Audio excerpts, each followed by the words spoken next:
welcome all the chevra, guard your eyes, shalom aleichem, bruchim abayim, welcome. There are two types of guilt in life, my friends. One is a good guilt, and one is a horrible guilt. One comes from the Yetzer Tov, one comes from the Yetzer Hara. Good guilt is, I did something wrong, and I tell myself, or somebody else tells me, I made a mistake, and I don't want to do it again. I feel bad, I feel regret. I'm going to learn my lesson. I'm going to apologize, if it's something I did to another person, or I'm going to say I'm sorry to Hashem, or I'm going to say I'm sorry to myself, to my own soul, and I'm going to learn from my mistake. And tomorrow morning, I'm not going to do this. I'm not going to do this. In other words, the guilt is focused on the action. I feel bad about what I did. I think it was wrong. I think it was a bad choice. It was a stupid choice. Maybe I was in a bad mood. I was overwhelmed, or I was stressed, or I didn't realize, or I was just whatever. One of those places, you know what I'm talking about.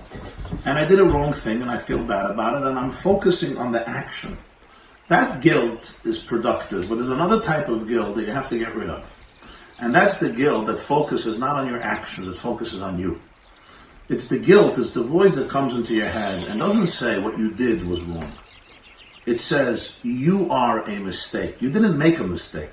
You are a mistake. What you did just proves that you're a loser. You're a shmata. You're valueless. You're worth nothing. That you're just destined to be an addict for the rest of your life. You're destined not to have any control over yourself.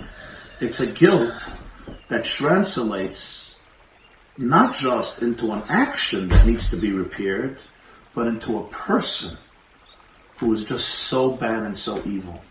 That guilt has nothing to do with Judaism. That guilt has nothing to do with God. That guilt has nothing to do with Torah. All that guilt makes you do is get more sad, more melancholy, more depressed, and usually it makes you sin even more. And this is very important, because when I'm so down about myself, when I'm down, and when I feel so horrible, I need something to make me feel better. So I will actually go back into the addiction in order to take away my pain. So this type of guilt, which delegitimizes you, when you hear that voice that keeps on saying how bad you are, that guilt is going to bring you to sin more. That's not coming from the Yetzer Tov. That's coming from the Yetzer Hara. He knows exactly what he's doing. The more he could make you feel horrible about yourself, the better it is for him, because the faster you will end up sinning in order to take away that pain. Besides, when you feel so horrible about yourself, you see yourself as valueless and insignificant, so who cares what you do or what you don't do? So why should you even try to be better? You're just a worthless piece of filth. If I have a shirt that is so dirty and smelly and wrinkled and torn, I'm not going to bother treating it nicely. It belongs in the garbage. If you see yourself as a piece of garbage, so why should you try hard to enhance your life, to make your life better?